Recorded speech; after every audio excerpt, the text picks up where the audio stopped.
And welcome back to part 2 of our Crock Pot Super Bowl Sunday inspired meals. So Emily, what are we making for our next meal?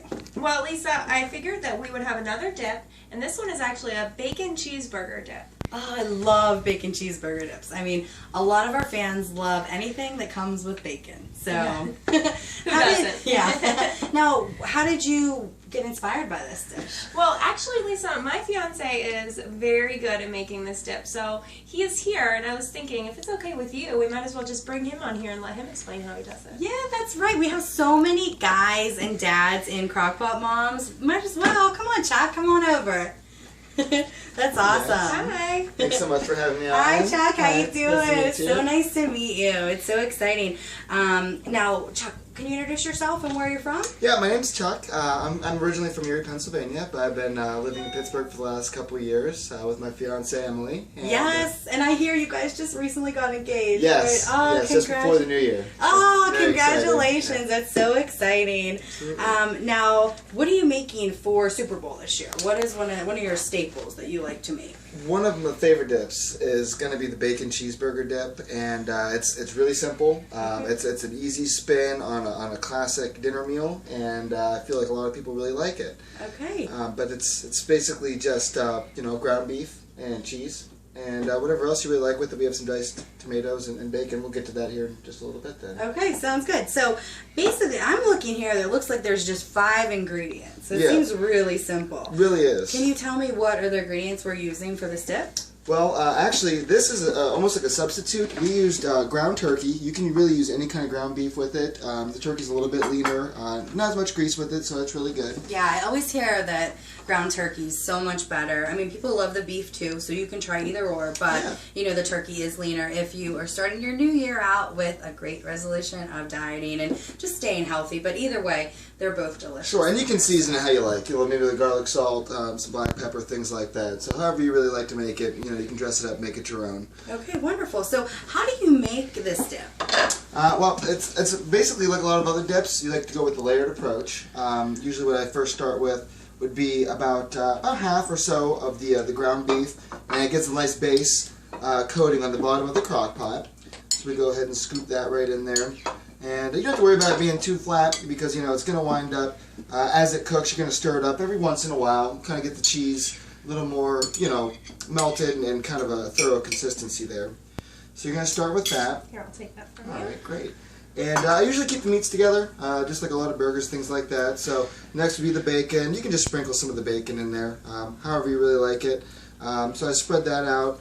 I know that's my favorite part. Yeah, absolutely. And sometimes you can make little extra. This was probably about 6 or 7 strips of bacon, but certainly if you want more bacon, have at it. And you already cooked that, right? Yeah, actually I just cooked that up. I fried it up. I like it a little bit crispier so you can just kind of crumble it.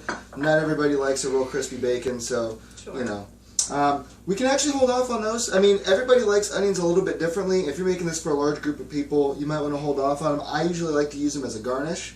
But, How about the tomatoes are just fine. Yeah, we're going to go ahead, and that'll be the last layer. You're going to go with your meat, and then some of these tomatoes, and then we'll go with the cheese. So you can kind of scoop these out with your fingers, however works best for you. Obviously wash your hands first. But you're going to make sure that you get a nice even layer in there. You want to try to drain this out too. You don't want a lot of real soupy tomatoes in there, things like that. So then last would be the cheese, and with the cheese, similarly, you can also just kind of set it in there. You don't want to have mounds of cheese in there or too much on one side. You want it to be as thorough as possible.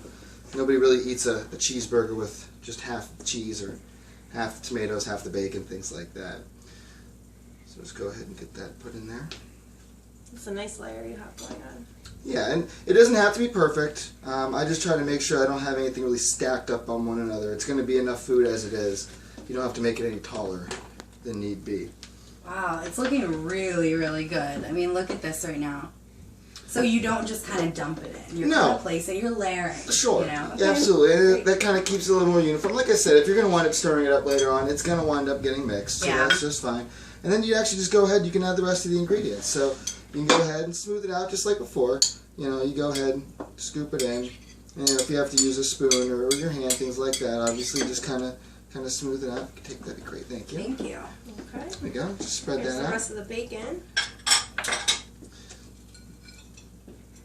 Bacon crumbles. And of course, if you didn't have the time, and there's always shortcuts, things like that, if you wanted to use, you know, some pre-bought or pre-crumbled bacon, things like that, you know, obviously you can use any kind of substitutions that you like. I would just dump those. Yeah, and then now you get towards the top. There's just a little bit left. You know, you try to drain out as much as you can. Obviously, it's going to be a little wetter, so that's just fine. And then you're going to put the last bit of cheese in here.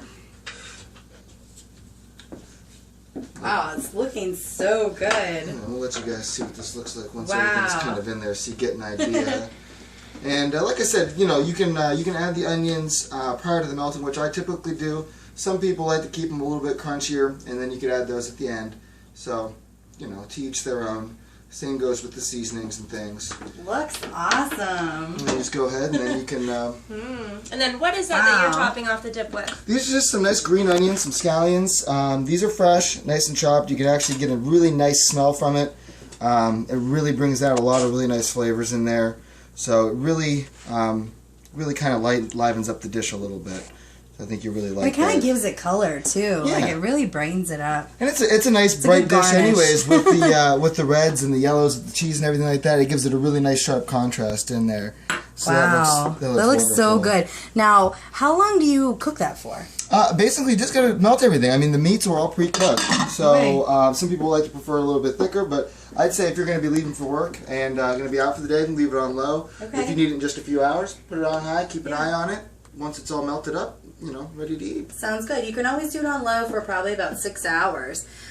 If you're doing, you know, just a quick Super Bowl meal, you could probably do just 1 to 2 hours on high just to get it going. But yeah, there's so many ways you could play around with it. Just depends on when you want to cook it. But this is amazing. So thanks, Chuck. Hey, it was my pleasure. Thank you very much. And congratulations, you two. Thank you. Many years of wedding bliss. And thank you for cooking with us today. So absolutely. We still have 2 more videos. Yeah, we do. Actually, Emily and I are going to be doing 2 more videos. It's going to be our main dish coming up. So stay tuned. Thank you, guys.